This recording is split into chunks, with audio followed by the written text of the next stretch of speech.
இது நம்முடைய கடைசி போராட்டமாக, இதற்கு மேல் ஒரு போராட்டம் தேவையில்லை என்று சொல்லக்கூடிய அளவிற்கு இந்த போராட்டம் அமைய வேண்டும் என்பதுதான் நம்முடைய முதலமைச்சர் அவர்களுடைய அவாவாக எதிர்பார்ப்பாக இருக்கிறது.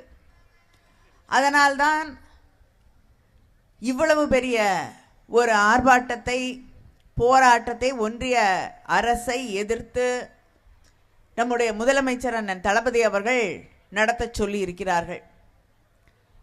இங்கே வந்து உங்களை எல்லாம் சந்திக்கும் பொழுது மாவட்ட கழகத்தின் செயலாளர், உங்கள் சட்டமன்ற உறுப்பினர் உங்களோடு ஒருவராக உங்களுக்கு எந்த அளவிற்கு உறுதுணையாக இருக்கிறார் என்று பார்க்கும் பொழுது நிச்சயமாக இந்த துயருற்ற நேரத்திலும் அவர் உங்களுக்கு ஒரு உறுதுணையாக, உங்களை தாங்கி பிடிக்கக்கூடிய ஒரு கரமாக செயல்பட்டு கொண்டிருக்கிறார் என்பது திராவிட முன்னேற்ற கழகத்திற்கு பெருமை சேர்க்கக்கூடிய ஒன்றாக இருக்கிறது. எந்த நேரத்திலே யார் கைது செய்யப்பட்டாலும், யாருக்கு எந்த தேவை என்றாலும், உதவி என்றாலும் ஓடோடி வந்து அந்த மக்களோடு ஒருவராக நின்று அவர்கள் கண்ணீர் துடைக்கக்கூடிய ஒரு சட்டமன்ற உறுப்பினராக நம்முடைய சட்டமன்ற உறுப்பினர், மாவட்டத்தின் செயலாளர் முத்துராமலிங்கம் அவர்கள் செயல்பட்டு கொண்டிருக்கிறார் என்பது நிச்சயமாக உங்களுக்கு ஆறுதல் அளிக்கக்கூடிய ஒன்றாக அமையும் என்ற நம்பிக்கை எனக்கு இருக்கிறது. அதே நேரத்திலே நாம் ஒன்றை மறந்துவிடக்கூடாது. கடந்த 10 ஆண்டுகளிலே பாஜக ஒன்றியத்திலே பொறுப்பேற்று கொண்ட பிறகு ஏறத்தாழ 3544 மீனவர்கள் சிறைபிடிக்கப்பட்டிருக்கிறார்கள். ஆனால் அவங்க ஆட்சி 10 வருஷத்துக்கு முன்னாடி ஆட்சி பொறுப்புக்கு வருவதற்கு முன்னால் மறைந்த தலைவர் அம்மையார் சுஷ்மா ஸ்வராஜ் அவர்களுடைய தலைமையிலே தமிழ்நாட்டிலேயே தாமரை மலராது, ஆனால் கடல்ல தாமரை மலரும் என்று கடல் தாமரை போராட்டத்தை நடத்தினார்கள். அந்த போராட்டத்திற்கு பிறகு தாமரையையும் காணவில்லை, அவர்களையும் காணவில்லை.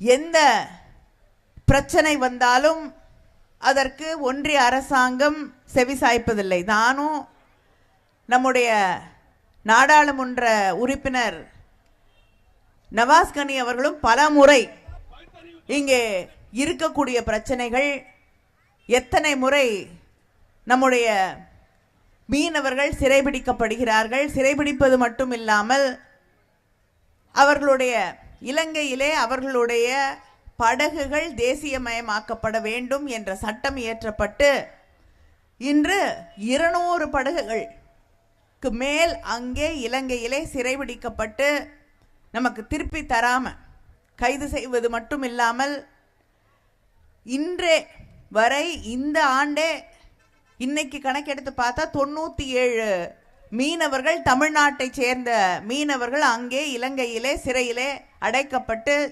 பாடுபட்டு கொண்டிருக்கிறார்கள். ஒரு கணக்கெடுத்து பார்த்தீங்கன்னா இந்த வருஷம் மட்டுமே கிட்டத்தட்ட 77 பேர், ஒரு நாளைக்கு 2 பேர் என்ற சதவிகிதத்திலே கைது செய்யப்பட்டிருக்கிறார்கள். என்ன செய்து கொண்டிருக்கிறது ஒன்றிய அரசாங்கம்? ஒவ்வொரு முறையும் இந்த பிரச்சனையை நாங்கள் எழுப்பும் போது எந்த பதிலும் சொல்லப்படுவதில்லை, எந்த அக்கறையும் காட்டப்படுவது இல்லை. தொடர்ந்து நம்முடைய மீனவர்கள் வைக்கக்கூடிய கோரிக்கை, நம்முடைய முதலமைச்சர் அவர்கள் வைக்கக்கூடிய கோரிக்கை, 2 நாட்டு மீனவர்களுக்கும் இடையேயான பேச்சுவார்த்தை நடத்தப்பட வேண்டும் என்பதுதான். ஆனா எத்தனை முறை பேச்சுவார்த்தை நடத்தியிருக்காங்க?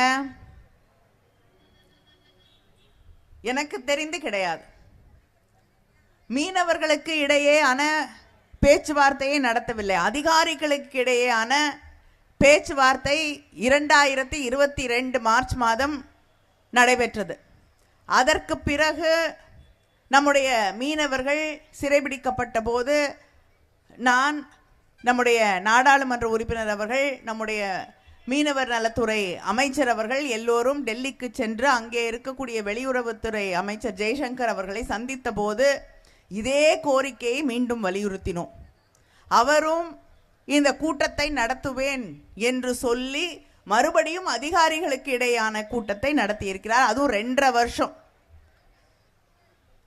தொடர்ந்து நாம் கோரிக்கைகள் வைத்த பிறகு அதிகாரிகளுக்கு இடையான கூட்டம் நடத்தப்பட்டிருக்கிறதே தவிர இதுவரைக்கும் மீனவர்களுக்கு இடையேயான அந்த கூட்டம் நடைபெறவே இல்லை. ஆனால் தொடர்ந்து அவங்கள நம்ம முதலமைச்சர் ஒவ்வொரு முறையும் பிரதமரை சந்திக்கும் போது மீனவர்களுடைய பிரச்சனையை எழுப்ப தவறியதே இல்லை என்பதுதான் உண்மை. எத்தனை கடிதங்கள் ஒவ்வொரு முறை பிரதமர் இங்கு வரும் பொழுதும், பிரதமரை நம்முடைய அண்ணன் தளபதி அவர்கள் டெல்லியிலே வந்து சந்திக்கும் போதும் தொடர்ந்து இந்த பிரச்சனைகளுக்கு ஒரு நிரந்தர தீர்வு காண வேண்டும் என்பதுதான் நாம் தொடர்ந்து வைத்துக் கொண்டிருக்கக்கூடிய கோரிக்கை.